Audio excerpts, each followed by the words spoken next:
I talk to people a lot. I've worked with people a lot about negotiation. It's one of the things that I specialized in, I would say, in my clinical and consulting practice, was teaching people how to negotiate. And I can tell you some things about negotiating that you might find interesting and useful.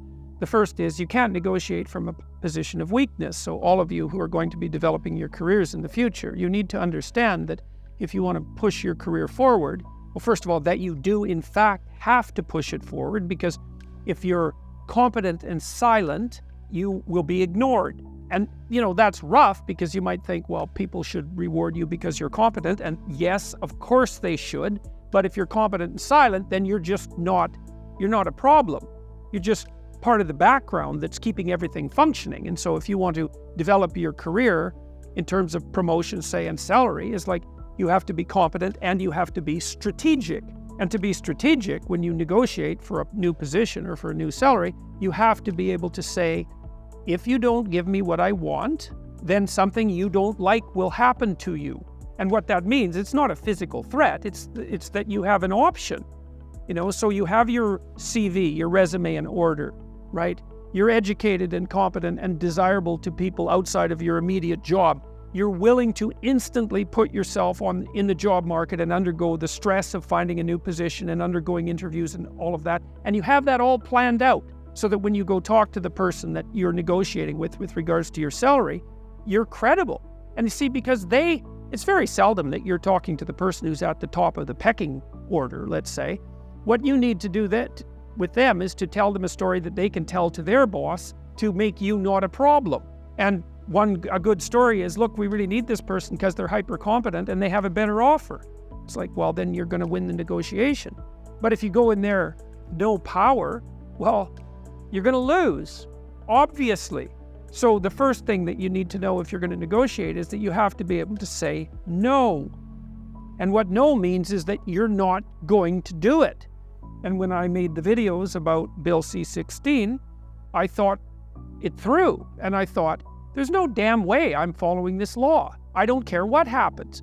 And I didn't say that lightly. I thought it through. I thought, okay, well, let's assume the worst case scenario. And the worst case scenario would be that a student would report me to the Ontario Human Rights Commission, and then they would do an investigation.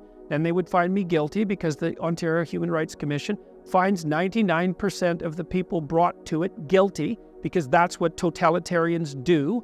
And then I would refuse to pay the fine or cooperate with whatever the re-education they would put me through would be. And then that would move to civil court, and then I would be fined for contempt, and then it would, then the whole legal catastrophe would unfold.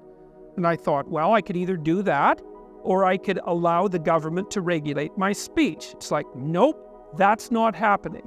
So you might think about that as confrontational. And it is confrontational. It's like, there isn't a goddamn thing that can be done to me to make me allow the government to compel my speech. That's not happening.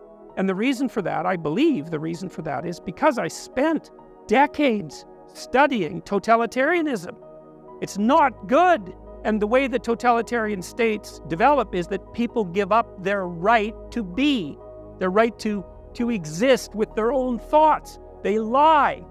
That's what happens, is that individuals sacrifice their own souls to the dictates of the state, and then everything goes badly sideways. It's like, and you think, well, how much evidence for that do we need? You're looking at 250 million deaths. It's like, isn't that enough?